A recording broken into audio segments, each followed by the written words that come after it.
tone of the movie is an important thing for the editor to carry, and you have a comedy background, and you brought a lot of that to this film. Can you talk to me about the choices you had to make? I assume there were many, many choices to make in anything involving Jeff Goldblum. Yes. Almost too many. But I don't know. It's still, I'm coming from a world where, guys keep the camera running for 45 minutes. And so I've got, excuse me, hours and hours of footage. So this was lighter than that. But the Goldblum stuff would be the exception.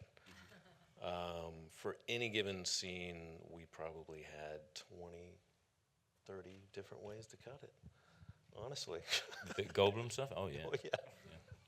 I think on the Blu-ray, I suggest we have like a 5-disc box set. Totally. Of Goldblum. Extended Goldblum scenes. Like, here's this scene, 4 different He's amazing. You guys, that stuff, we had this great, bit where we were like, I was like, okay, so now just, I don't know, talk about camping and tents and stuff. He's got this great thing. He's like, with tents, camping. Why would you go camping? And tents are just clothes, but there's like a lot more space between your body and the outer layer. So All very true. We're all camping. We're all wearing tents. Just some of us choose to wear our tents closer to our bodies. And there's amazing, there's amazing bits that went on and on, 5 minutes, and like that bit where he melts the cousin, and this great long 5 minutes before he melts the cousin, trying to figure out this. Scampling, was it? Scampling. There's a crime on Sakar called scampling. Scampling. What's scampling? Well, scampling. We all know about scampling. I used to be a big scampler back in the 70s. But we did not find out what scampling was, actually. Yeah. But that's why he got melted.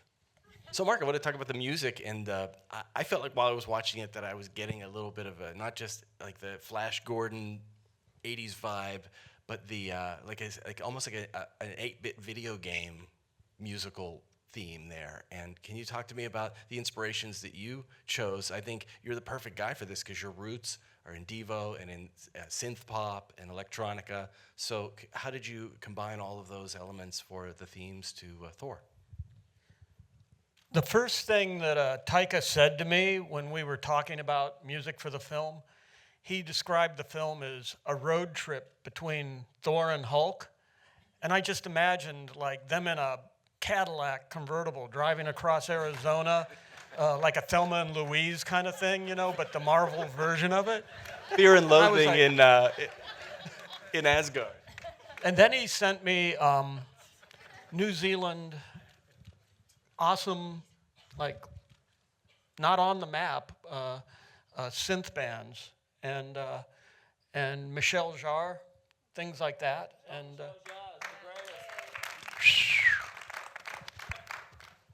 Gallipoli is one of the greatest films because of Jean-Michel Jarre. And that's kind of where it started out with him. And in the meantime, Marvel wanted to know if I was comfortable with a big orchestra. And so, I knew that there were multiple elements that were going to be involved. So each of you, can you walk me through your personal favorite thing, your detail in the movie, or something that the audience may not even pick up on the first go-around, but just something that you're very proud of? Doesn't have to be from a main character. We'll start with Mayas. Well, I built many costumes, and Taika was always there, the costume department, personally to try every costume, no matter if it was Asgardian ladies or Sakarian ladies or guards. Wherever, even I think he had to try the Grandmaster's costumes first. He's like, no matter what time I'm gonna finish shooting, I have to try it. So he will do. That was amazing.